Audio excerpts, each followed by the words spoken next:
The iron gates of Arcturus Stronghold loomed before me like the jaws of some ancient beast. My wrists were bound with silver-threaded rope that burned against my skin, a reminder that I was no longer free, but tribute, offered up by my own people to satisfy the Alpha King's fury. The iron-fanged sentinels flanked me, their amber eyes glowing in the twilight, their silence more terrifying than any threat. Each step toward those massive doors felt like walking toward my execution. My village elders had been clear: one human life in exchange for peace. One night in the Alpha King's presence. If I survived until dawn, my people would be spared his wrath. If I didn't, well, at least my death would have meaning. The pendant at my throat, my grandmother Seraphine's final gift, felt suddenly heavy. When the time comes, she'd whispered on her deathbed, let it guide you. I hadn't understood then. As the gates groaned open and I was dragged into the vast throne hall, I saw him. Kalen Arcturus sat upon his throne of bone and shadow, eyes burning like molten gold. When he spoke, his voice made the torches flicker. One night, tribute, survive, and your village lives. Fail, and I will make examples of them all. If you're hooked on Lyra's journey and want to see what happens next, smash that like button and subscribe so you never miss a chapter. And drop a comment below with your local time and city. Let's see where in the world you're listening from. Are you Team Kalen, or do you think Lyra should run while she can? Let me know. With a gesture from Kalen, the sentinels hauled me to my feet and marched me deeper into the stronghold. I had no choice but to follow, not if I wanted my people to see another spring. The corridors twisted and climbed, each turn taking us further from the throne hall, further from any possibility of escape. My bound wrists throbbed where the silver threads bit into flesh, a constant reminder of my captivity. We stopped before massive doors carved with scenes of wolves hunting beneath a full moon. One sentinel pushed them open, and I was ushered inside before the doors closed behind me with a finality that made my stomach drop. Kalen's chambers were not what I expected. Instead of the savage den I'd imagined, bones and blood and primal darkness, the space was breathtaking in its austere elegance. Soaring ceilings disappeared into shadow. Floor to ceiling, windows overlooked snow-covered peaks that glowed silver in the moonlight. A fire roared in a hearth large enough to stand in, and bookshelves lined one entire wall, their leather-bound volumes looking older than my village itself. At the room's center stood a bed carved from dark wood, draped in furs that looked impossibly soft. You seem surprised. Kalen had entered behind me, silent as a ghost. I spun to face him, heart lurching. He moved to a side table and poured amber liquid into 2 crystal glasses. Did you expect a cave? Blood on the walls? I didn't know what to expect, I admitted, watching as he approached with one of the glasses extended toward me. We're not mindless beasts. He held the glass steady until I took it with shaking hands. Though your kind seems determined to believe otherwise. I sniffed the liquid cautiously before taking a small sip. Whiskey, smooth and expensive, burning pleasantly down my throat. Why are you doing this? Why not just kill me and be done with it? Because death is easy. He circled me slowly, and I forced myself to remain still even as every instinct screamed to track his movement. Any fool can execute, but to test limits, to see what survives under pressure, that requires curiosity. He stopped in front of me, close enough that I had to tilt my head back to meet his eyes. An alpha's power is not something humans can easily comprehend. It emanates from us like heat from flame. Most of your kind cannot bear it. Your bodies rebel, hearts racing until they burst, minds fracturing under the weight of something too vast to process. His gaze burned into mine. You will feel it growing stronger as the night progresses, like drowning in open air. A tremor ran through me. And if I can't withstand it, then you die, and I will consider your village's debt paid with your suffering. Cold, clinical, as if discussing the weather. Remove your cloak. I set down the glass and reached for the clasp with numb fingers, letting the heavy fabric fall away. Beneath, I wore only the simple dress I'd been given that morning, the last morning I'd woken as a free woman. As the cloak fell, my grandmother's pendant caught the firelight, the silver gleaming against the hollow of my throat. Kalen went utterly still, his eyes fixed on the pendant with an intensity that made the air feel charged, dangerous. He moved toward me with that impossible speed, suddenly close enough that I could feel the heat radiating from his body. "Where did you get that?" His voice had gone low, almost dangerous. "It was my grandmother's. I touched it instinctively. A family heirloom. She gave it to me before she died." His hand rose as if to touch it, hovering near without making contact. This symbol, something raw flickered across his face. "What was your grandmother's name?" "Seraphine," I said. "Seraphine Voss." The crystal glass in his other hand exploded. Shards and whiskey scattered across the floor, but Kalen didn't seem to notice the blood welling from his palm. He stared at me as if seeing a ghost, his carefully controlled mask cracking to reveal something ancient and agonizing beneath. "Impossible," he whispered. Kalen stepped back from me as if I'd burned him, blood dripping from his clenched fist. For a long moment he said nothing, just stared at the pendant with an expression of such profound anguish that something in my chest ached in response. "Do you know what that symbol means?" His voice was rough, stripped of its earlier cold authority. I shook my head, hands still touching the silver. "My grandmother never explained. She only said it would protect me."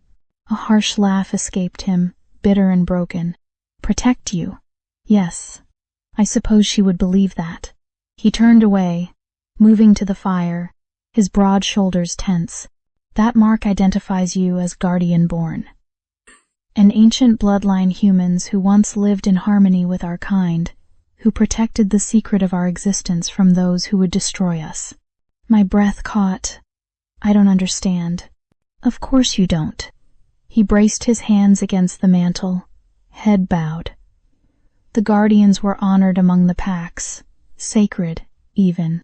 They stood between our worlds, maintaining balance, preventing war." His fingers dug into the stone, until the great betrayal. Something in his voice made my skin prickle. "What betrayal?" 50 years ago, he said, each word seeming to cost him.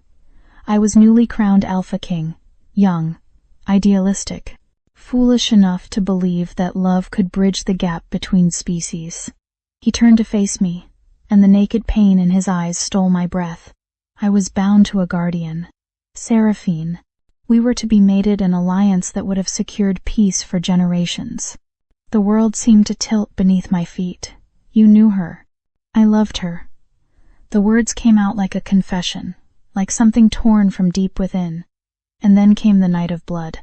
Hunters breached our borders armed with silver weapons, led by someone who knew our patrol patterns, our safe houses, our weaknesses.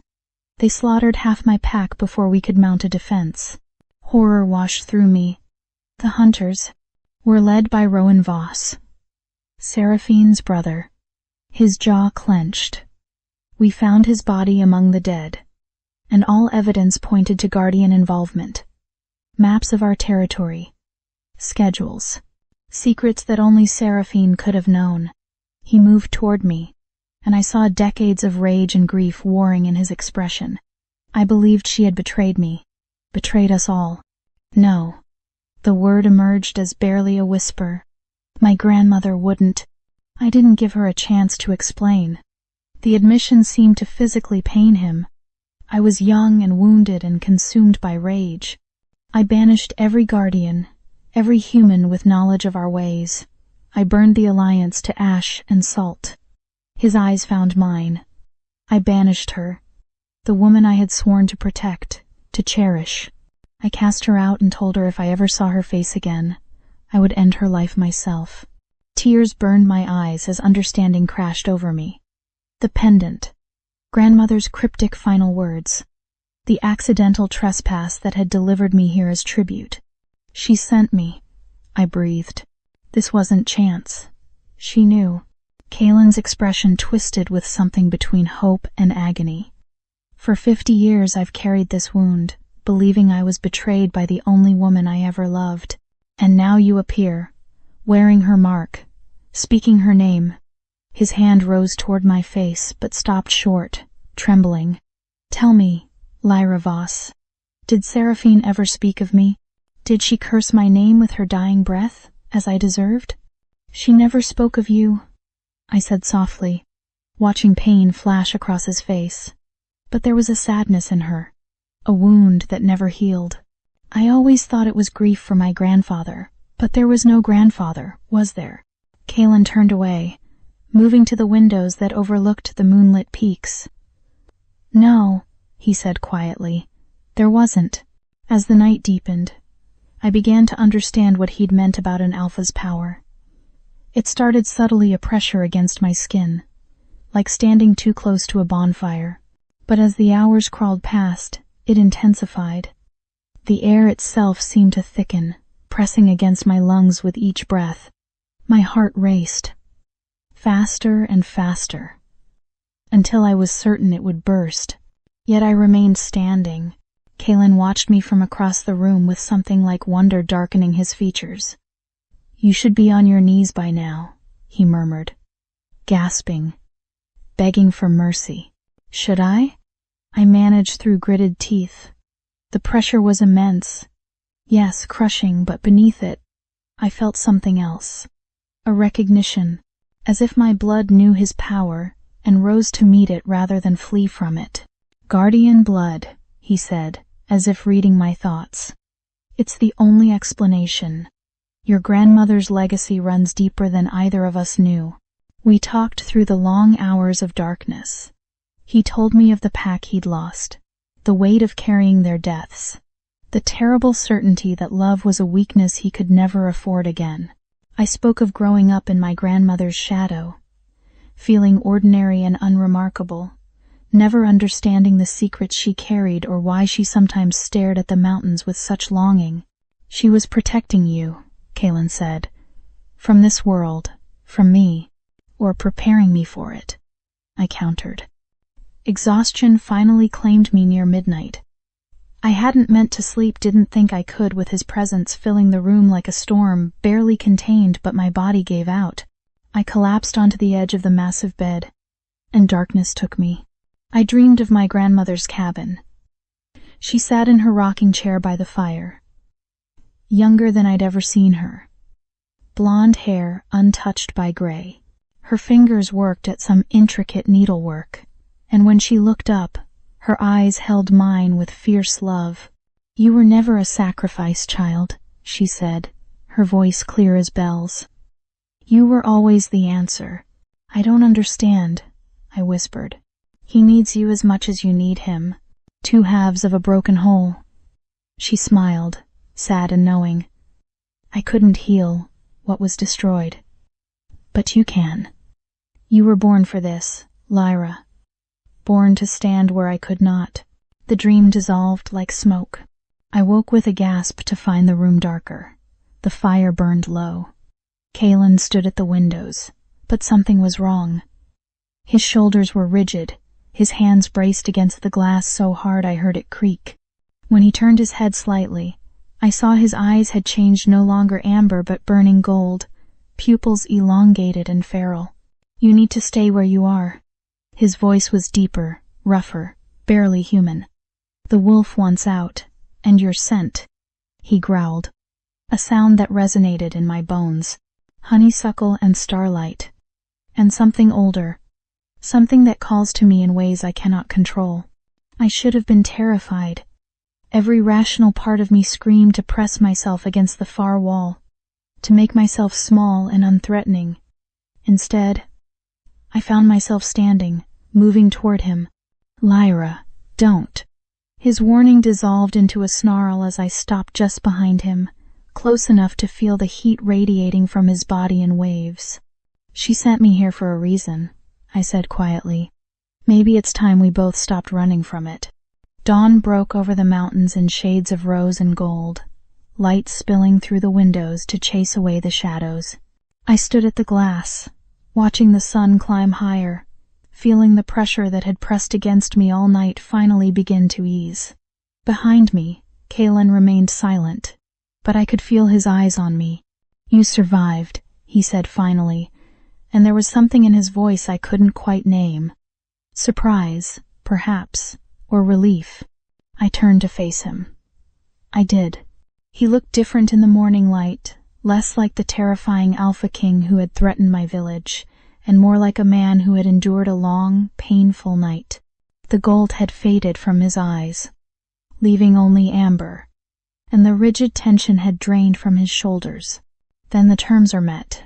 Your village is safe." He moved to the door, each word seeming to cost him. "You're free to go." I should have felt relief. Joy. Instead, a strange hollowness opened in my chest. Just like that, a bargain is a bargain. He wouldn't meet my eyes. "I'll have the sentinels escort you to the border. Your people will be informed that—" The explosion cut him off. The entire stronghold shuddered, stone dust raining from the ceiling as a concussive boom echoed through the corridors. Kalen's head snapped toward the windows, his body going predator still. "What was that?" I breathed. He was already moving, throwing open the doors and striding into the corridor. I followed without thinking, my heart hammering as shouts erupted from below. We emerged onto a balcony overlooking the main courtyard just as Marin Salthorn appeared, her silver hair disheveled, her icy composure cracked. "My king," she said, breathless. "The outer defenses have been breached. Humans armed with silver weapons and explosives. They're demanding we return the tribute." Ice flooded my veins. "They're here for me." "So it would seem." Kalen's voice had gone cold, calculated. "How many?" "At least 20, that we've counted. But that's not all." Marin's eyes flicked to me, then back to her king. Draven Holocrest and his frostbound envoys arrived at the North Gate not 10 minutes ago. They claim they've come to negotiate terms for a new alliance. Kalen's jaw clenched. "The timing is convenient." Something clicked in my mind, a pattern emerging from chaos. "Too convenient," I said, drawing both their attention. "Don't you see? Hunters appearing with perfect knowledge of when and where to strike. A rival pack arriving just in time to negotiate while your forces are divided." I looked at Kalen, certainty crystallizing. "This is what happened before, isn't it? 50 years ago." His eyes widened fractionally. Rowan's attack. The northern pack was there too, offering support after the massacre. My father was grateful for their allegiance. Allegiance that gave them power, I pressed. Power they still hold. Power that would only grow if you were weakened by another war with humans. Marin inhaled sharply. Draven's father rose to lead the northern pack in the aftermath of the Guardian Purge. The timing was never coincidence. Kalen's hands clenched into fists. History repeating itself. Someone fed those hunters information about you. Someone who wants war. Another explosion rocked the stronghold. Closer this time. Smoke began to rise from the eastern wall. "You should go," Kalen said, turning to me. "While you can. Whatever game is being played here, you don't need to be part of it." I thought of my grandmother, of her secrets and sacrifices, of the pendant she'd given me with trembling hands. "You were always the answer." "No," I said, surprising myself with the steel in my voice. "I'm staying. If someone is trying to destroy the peace again, trying to manipulate us into war," I met his burning gaze. "Then I stand with you, as a guardian should." Kalen stared at me as if I'd lost my mind. "You don't know what you're saying. This isn't your fight." It became my fight the moment my grandmother gave me this. I touched the pendant at my throat. She didn't send me here to run at the first sign of danger. She sent me to finish what was stolen from her. His expression flickered between anger and something that might have been hope. Before he could respond, a commotion erupted below. The Iron Fang sentinels dragged a bloodied human into the courtyard, one of the attackers, clearly, his modern tactical gear torn and burned. "Bring him," Kalen commanded, already moving down the stone steps. I followed close behind, Marin at my side. The courtyard was chaos barely contained. Wolves in various states of shift prowled the perimeter. Weapons were being distributed, and standing near the damaged gates were Draven, Hollowcrest, and 5 of his frost-bound envoys. Draven was tall and sharp-featured, his pale hair catching the morning light, his cold blue eyes tracking every movement with predatory calculation. "Kaelin," he called out, spreading his hands in a gesture of false concern. "Terrible business, this attack. The Northern Pack stands ready to assist in defending against human aggression." "How convenient that you arrived just as it began," Kaelin replied, his voice carrying across the courtyard. He gestured to the captured human, who was forced to his knees. "Tell me your name." "Silas Thorne." The man gasped through split lips. "They told us you'd taken one of ours. A woman. We came to get her back." "Who told you?" I stepped forward before I could second-guess myself. "Who said I was here?" Silas's eyes found mine, widening. "You're alive," they said. He cut himself off, confusion warring with pain on his face. "They said I'd be dead by morning. I finished for him. That the Alpha King would execute me. That you needed to attack immediately to save me." I looked at Kaelin. Someone fed them information. Someone who knew exactly when and where to strike for maximum chaos. "Ridiculous," Draven scoffed. The humans clearly. "My mother was a guardian." Marin's voice cut through the courtyard like a blade, silencing everyone. She moved forward, her hand rising to her collar. With deliberate care, she pulled forth a pendant identical to mine from beneath her tunic. Gasps rippled through the assembled wolves. She told me how the first conspiracy worked, how someone within the packs fed information to Rowan Voss, how they manipulated him into attacking, how Draven's father rose to power in the aftermath when the old northern leadership fell in the battle. Draven's expression darkened. "Your mother was lying. My mother was murdered 30 years ago for asking too many questions about that night." Marin continued, her voice ice and steel. "Questions about who truly benefited from the Guardian Purge, about who gained territory and influence when Kaelin isolated himself in grief." I turned to Silas. "How did you know where to find me? How did you know about the tribute?" "A message," he stammered. "Anonymous. Detailed maps of the stronghold, patrol schedules. It said you were being held prisoner, that we had one chance to save you before." His eyes widened with dawning horror. "We were set up. You were bait.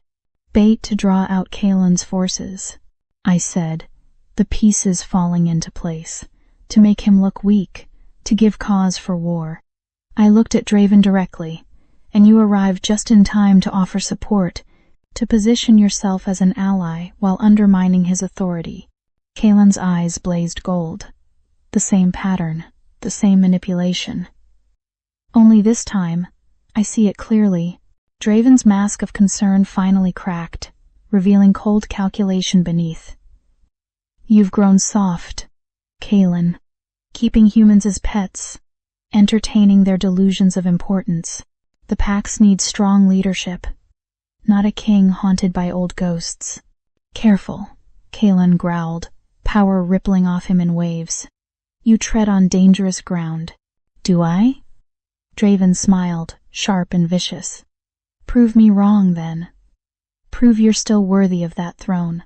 I stepped forward into the center of the courtyard before I could lose my nerve. Every eye turned to me, wolf and human alike, and I felt the weight of their attention like a physical force. But I lifted my chin and let my voice carry. "I am Lyra Voss," I declared, touching the pendant at my throat so it caught the light. "Granddaughter of Seraphine Voss, guardian of the Eastern Marches. I was not stolen. I was offered as tribute for my village's transgression." I turned slowly, meeting the eyes of the assembled wolves. But my arrival here, at this precise moment, was no accident. "The tribute speaks above her station," Draven sneered, but I saw unease flicker across his face. "Does she?" I challenged. Let's examine these coincidences, shall we? My village crosses the border, a village that has respected that boundary for 3 generations. The same night, human hunters receive detailed intelligence about the stronghold, about me, about patrol schedules that should be secret. And you, Draven Hollowcrest, arrive with your envoys at the exact moment Kaelin's forces are divided. I let the words hang in the air. How many coincidences must occur before they become a pattern? Murmurs rippled through the crowd. Several of the frostbound envoys exchanged glances, and I saw doubt creeping into their expressions. Careful, human, Draven warned, his voice dropping to a growl. You know nothing of our ways, our history. I know that 50 years ago, the same pattern emerged. Hunters led by my grandmother's brother attacked this stronghold with impossible knowledge of its defenses. The northern pack arrived to offer support, and in the aftermath, your father rose to power while the Alpha King isolated himself in grief. I took another step forward. Who benefited most from the destruction of the Guardian Alliance, Draven, who gained territory and influence while Kaelin withdrew from pack politics? The Guardians were traitors, Draven snarled, his control slipping. They conspired with humans to destroy us. They deserved their fate. No.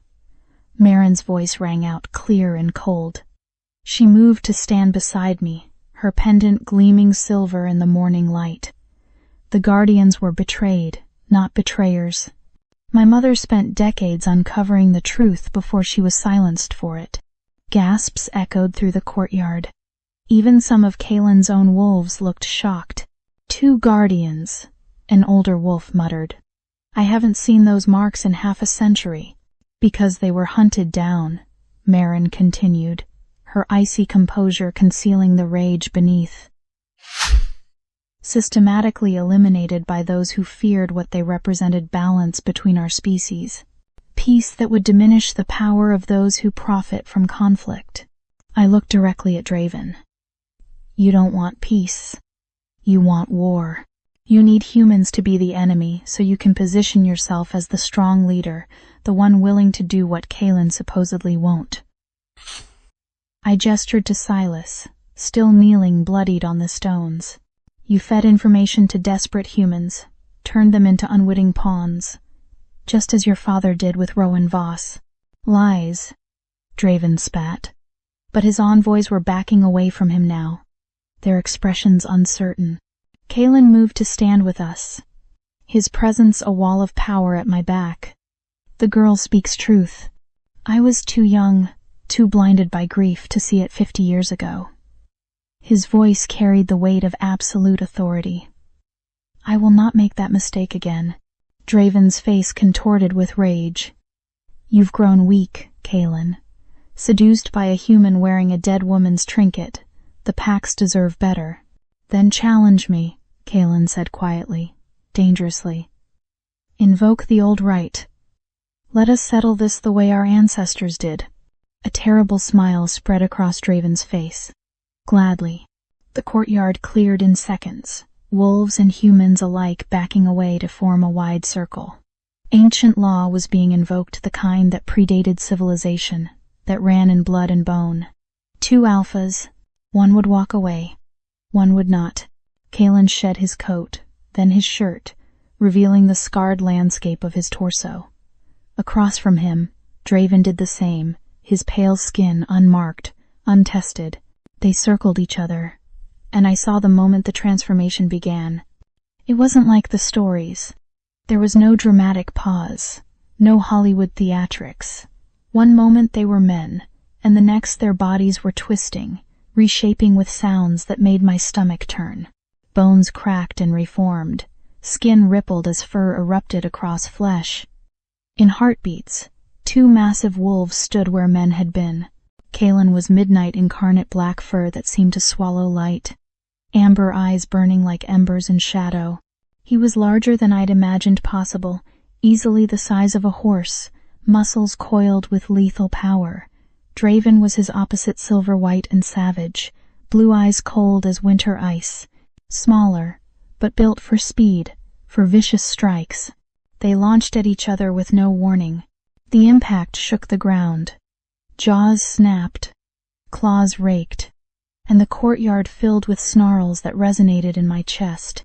Draven went for Kaelin's throat, but the Alpha King twisted aside, his own teeth finding purchase in Draven's shoulder.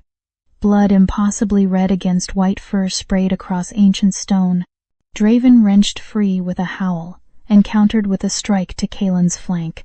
His claws tore through black fur, opening gashes that would have killed a normal wolf instantly. But these weren't normal wolves. They were alphas, and they fought with a ferocity that spoke of something far more than dominance. This was ideology made flesh. War versus peace. Isolation versus alliance. The choice of what their kind would become. They separated, circling again, both bleeding now. Kaelin's movements were controlled, calculated, a king who had ruled for decades, who knew patience. Draven was all aggression and youth, pressing forward with combinations that left no room for mercy. He lunged again, and this time his jaws closed around Kaelin's foreleg. I heard bone crack, saw Kaelin stumble. Horror flooded through me. He was wounded, disadvantaged, but the Alpha King pivoted, using Draven's own momentum against him, slamming the silver wolf into the stone wall with enough force to crack the ancient rock. Draven rolled away, limping now, blood matting his pristine fur. They were both wounded, both tiring, but neither would yield. They crashed together again in the center of the courtyard, a tangle of fur and fangs and savage determination. Kaelin fought with grim precision, each strike purposeful, defending not just his position but everything he'd tried to build. Draven fought with desperate fury, knowing this was his only chance to seize what he'd coveted for decades. Blood pooled on the stones.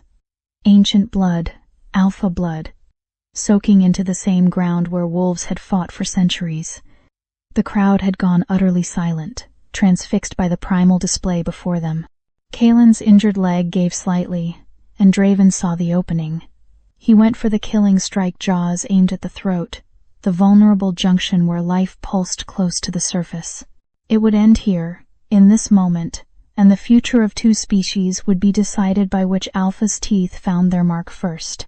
Time seemed to slow. I saw Kaelin's eyes meet mine across the distance, amber burning with something that might have been farewell, and my hand moved to the pendant at my throat without conscious thought. My grandmother's final gift, the guardian's mark. Silver protects. I didn't think. Thinking would have stopped me. Instead, I acted on pure instinct, something older than thought, older than reason, something that lived in my blood and bones, inherited from a grandmother who had loved a wolf king and paid the price for it. My fingers closed around the pendant, the silver burning hot against my palm. In one fluid motion, I tore it from my neck and hurled it with every ounce of strength I possessed. The pendant arced through the air, catching sunlight, a silver star blazing across the courtyard. It landed directly in Draven's path, skittering across stone just as his massive paws came down. The effect was instantaneous and devastating. Silver against werewolf flesh. The one weakness they couldn't overcome. The one substance that burned them like acid. Draven's paw made contact and he shrieked a sound no wolf should make, high and agonized. He stumbled mid-lunge, his killing strike faltering, his trajectory thrown off by sudden, blinding pain. Kaelin didn't hesitate. The Alpha King surged forward with the last of his strength, closing the distance Draven's stumble had created. His massive jaws, midnight black and terrible, closed around Draven's exposed throat. Not a glancing bite. Not a warning. The killing hold, ancient and absolute. Draven thrashed, desperate, his claws raking furrows in Kaelin's shoulders, but the Alpha King's grip was unbreakable, and with each second, it tightened. I saw the moment Draven understood he had lost. The moment his struggles weakened. The moment the light began to fade from those cold blue eyes. When Kaelin finally released him, Draven's silver form collapsed to the blood-stained stones and moved no more. Silence held the courtyard for a single, crystalline moment. Then Kalen lifted his massive head and released a howl that shook the very foundations of the stronghold. It was triumph and grief and rage and justice all woven together into something primal that resonated in every chest, human and wolf alike. One by one, the assembled wolves joined him. The Iron Fang Sentinels first, then Marin's pack members, then even the frost-bound envoys who had come with Draven. Their voices rose in acknowledgement of their Alpha King, the one who had proven his strength, his right to lead, his willingness to fight for what he believed. As the howls faded, Kalen shifted back to human form, standing bloodied and naked over his fallen challenger. Someone threw him a cloak, which he wrapped around himself before turning to face me. I knelt where I'd been standing, my hand outstretched toward where my pendant lay on the stones, silver still gleaming. My grandmother's final gift. The last piece of her I'd carried, gone. Kalen crossed to me, limping, leaving bloody footprints. He knelt as well, picking up the pendant with careful fingers. When his eyes met mine, they were full of something I couldn't name. "You sacrificed this for me," he said quietly, his voice rough. "Your most precious possession. Your protection." "Guardians protect," I whispered, my throat tight. "Even at cost to themselves." He closed his fingers around the pendant, then reached for my hand, pressing the silver into my palm and folding my fingers around it. "Then let me return what was given." His other hand cupped my face with unexpected gentleness. "You are guardian born, Lyra Voss. You've proven it with blood and sacrifice, before witnesses who cannot deny it." Around us, the wolves had gone still, watching. Even Silas Thorne stared with something like awe. "The Guardian legacy lives," Marin said, her voice carrying across the courtyard. "And the cycle is broken." The healers tended to Kalen's wounds while the courtyard slowly emptied. Draven's body was removed, his frost-bound envoys sworn to new allegiance or offered safe passage home.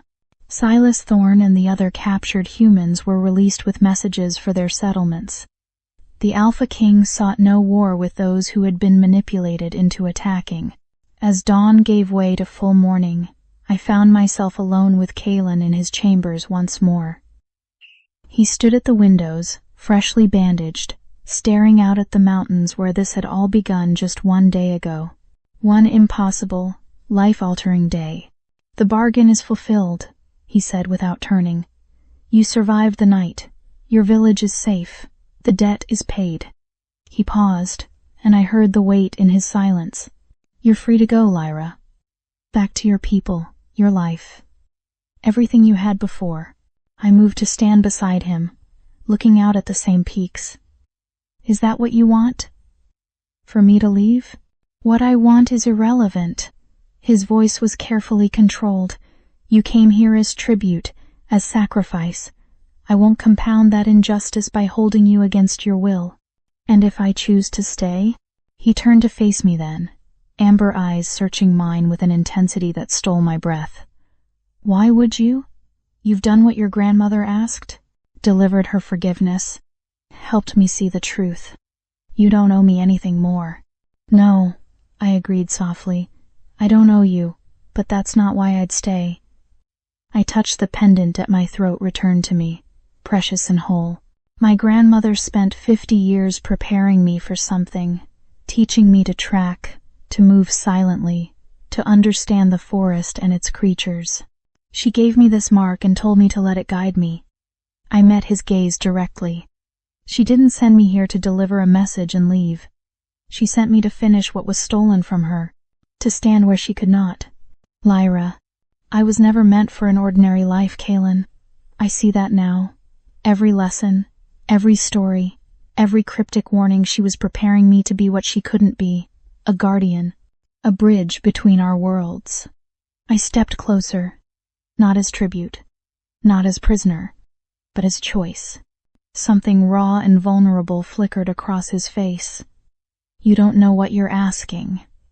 To stay here, to accept this life, it's dangerous. Political. You'd be standing in the space between species, belonging fully to neither. Just as she did, I said. Just as you've been doing alone for 50 years. I reached for his hand, lacing my fingers through his. Maybe it's time neither of us stood alone anymore. His hand tightened around mine. I loved her, he said quietly. Seraphine. I loved her with everything I was, and when I thought she'd betrayed me, it nearly destroyed me. I swore I would never. His voice broke. I'm not her, I said firmly. I'm not asking you to replace her or forget her. I'm asking you to let me stand beside you, to rebuild what was broken, to prove that love isn't weakness, it's the only thing strong enough to heal wounds this deep. For a long moment, he simply looked at me. Then he raised our joined hands and pressed his lips to my knuckles with unexpected tenderness. Your grandmother was right, he murmured against my skin. You were always the answer. Outside, the sun climbed higher, burning away the last shadows of night. Below, wolves and humans worked together to repair the damaged walls, to tend the wounded, to forge something new from the ashes of old betrayals. And in the Alpha King's chambers, two halves of a broken legacy stood together at last, not as tribute and captor, not as human and wolf, but as guardian and king. As equals, as the beginning of something that had waited 50 years to be born. The cycle was broken. The healing could begin. And there you have it, Lyra's journey from tribute to guardian, from sacrifice to salvation. What did you think of her choice to stay with Kaelin? Do you believe they can truly heal the wounds of the past and forge a new alliance between their worlds? If you enjoyed this story, please hit that like button and subscribe to the channel for more thrilling werewolf romances and fantasy tales. Your support means everything and helps me bring you more stories like this. Drop a comment below and let me know. What was your favorite moment in the story? Would you have made the same choice as Lyra? What would you like to see happen next in their story? And don't forget to share your local time and city so I can see where all my amazing listeners are tuning in from around the world. Thank you so much for listening, and until next time, may your own destiny find you when you need it most. See you in the next story.